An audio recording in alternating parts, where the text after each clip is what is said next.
ಅಂತಕ್ಕಂಥದ್ದು ಗ್ರಾಮ ಪಂಚಾಯತಿ ಮೆಂಬರ್ ಆದ್ರೂ ಕೂಡ ಅವ್ರದ್ದೇನು ಅಚೀವ್ಮೆಂಟ್ ಅನ್ನೋ ಲೆಕ್ಕಾಚಾರದಲ್ಲಿ ಇರುತ್ತೆ.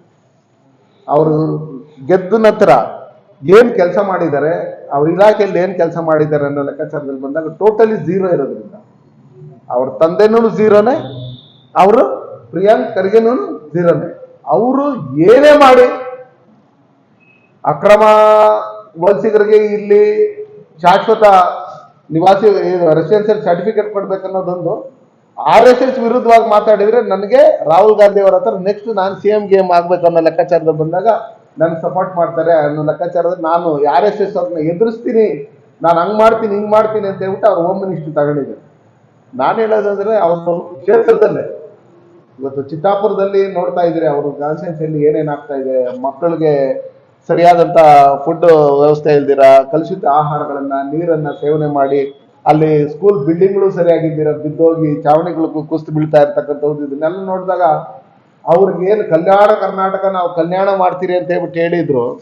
60-65 ವರ್ಷ ಈ ರಾಜ್ಯನ ಆಳಿರ್ತಕ್ಕಂಥದ್ದು ಇವತ್ತು ಅಧಿಕಾರದಲ್ಲಿರ್ತಕ್ಕಂಥ ಮಲ್ಲಿಕಾರ್ಜುನ್ ಖರ್ಗೆ ಅವರು ಆ ಗುರ್ಮಿಟ್ ಕಲ್ಗಲ್ಲಾಗ್ಲಿ ಅಥವಾ ಚಿತ್ತಾಪುರದಲ್ಲಾಗ್ಲಿ ಆ ಕುಲ್ಬರ್ಗಿಯಲ್ಲಾಗ್ಲಿ ಏನು ಅವ್ರ ಅಭಿವೃದ್ಧಿ ಕೆಲಸ ಮಾಡಿದ್ದಾರೆ ಅನ್ನೋ ಲೆಕ್ಕಾಚಾರದಲ್ಲಿ ಬಂದಾಗ ಅದು ಶೂನ್ಯ. ಆ ಶೂನ್ಯ ಇರ್ತಕ್ಕಂಥ ಸಂದರ್ಭದಲ್ಲಿ ಝೀರೋನ ಹೀರೋ ಮಾಡೋದಕ್ಕೆ ನಾನು ಹೀರೋ ಆಗ್ಬೇಕನ್ನೋ ಲೆಕ್ಕಾಚಾರದಲ್ಲಿ RSS ವಿರುದ್ಧವಾಗಿ ಮಾತಾಡ್ತಾರೆ. RSS ವಿರುದ್ಧವಾಗಿ ಮಾತಾಡಿದಂಥವ್ರಿಗೆ ಯಾರ್ಯಾರೋ ಇವತ್ತು ಇಲ್ಲ ಅವ್ರ ಕಾಣೆ ಆಗ್ಬಿಟ್ಟಿದೆ.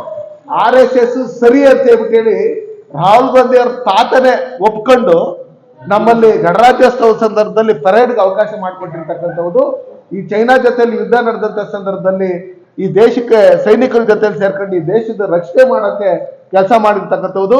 ಇವತ್ತು ಕೇರಳದಲ್ಲಿ ಅಲ್ಲಿ ಇಲ್ಲಿ ಮಣ್ಣು ಕುಸಿತ ಇನ್ನೊಂದು ಮತ್ತೊಂದು ಆಗದಂತ ಸ್ಥಾನ ವಯನಾಡಲ್ಲಿ ಇವತ್ತು ಅವ್ರನ್ನ ರಕ್ಷಣಾ ಕಾರ್ಯ ಮಾಡ್ತಾ ಇರ್ತಕ್ಕಂಥದ್ದು RSS ಅವರೇ. RSS ಅವರು ಈ ದೇಶಕ್ಕೋಸ್ಕರ, ಈ ನೆಲಕ್ಕೋಸ್ಕರ, ಈ ಧರ್ಮಕ್ಕೋಸ್ಕರನೇ ಇರ್ತಕ್ಕಂಥದ್ದು. ಅದಕ್ಕೋಸ್ಕರ ಅದ್ರ ಮೇಲೆ ಯಾವುದೇ ಕಾರಣಕ್ಕೂ ರಾಹುಲ್ ಗಾಂಧಿ ಅವರಾಗ್ಲಿ ಪ್ರಿಯಾಂಕ್ ಅವರಾಗ್ಲಿ ಯಾರನ್ನು, ಯಾಕಂದ್ರೆ ಅವ್ರು DK ಶಿವಕುಮಾರ್ RSS ವಿರುದ್ಧವಾಗಿ ಮಾತಾಡಲ್ಲ. ಇವತ್ತು RSS ವಿರುದ್ಧವಾಗಿ ಮಾತಾಡ್ತಾ ಇದ್ರು ಅನ್ನೋ ಒಂದೇ ಒಂದು ಕಾರಣಕ್ಕೋಸ್ಕರ BK ಹರಿಪ್ರಸಾದ್ ಅವ್ರನ್ನ KPCC ಅಧ್ಯಕ್ಷ ಮಾಡಿರೋದು. ಅವ್ರು ಗುಜರಾತ್ ಇನ್ಚಾರ್ಜ್ ಆಗ್ಬಿಟ್ಟು ಅಲ್ಲಿ ಏನು ಕಿಸಿಯಾಕ್ ಆಗಿಲ್ಲ ಅಂತ ಹೇಳ್ಬಿಟ್ಟು ಹೇಳಿ ವಾಪಸ್ ಬಂದಿರ್ತಕ್ಕಂಥವ್ರು ನಾವು ನೋಡಿದೀವಿ. ಅವ್ರು ಯಾವ್ದು ವೋಟ್ ಹಾಕ್ಸ್ಕೊಂಡು ಗೆದ್ದಿರ್ತಕ್ಕಂಥ ಇವರಿಲ್ಲ, ಲೀಡರ್ ಅಲ್ಲ, ಅವ್ರ ಇತಿಹಾಸ ಇಲ್ಲ. ರಾಜ್ಯಸಭಾ ಮೆಂಬರ್ ಆಗಿರೋದು, MLC ಆಗಿರ್ತಕ್ಕಂಥವ್ರು, ಅದು ಬಿಟ್ರೆ ಜನರಿಂದ ಮತದಾರರಿಂದ ಓಟ್ಗಳು ಹಾಕ್ಸ್ಕೊಂಡು ಗೆದ್ದಿರ್ತಕ್ಕಂಥವ್ರು ಯಾರಿಲ್ಲ. ಪ್ರಿಯಾಂಕ್ ಖರ್ಗೆ ನಮಗೆ ಪ್ರದೀಪ್ ಈಶ್ವರ್ ನೋಡ್ತಾ ಇದ್ದಾರಲ್ಲ ಅದೇ ತರ ಅವ್ರನ್ನ ನೋಡ್ಬೋದು ಮುಂದೆ ಅಷ್ಟೇ.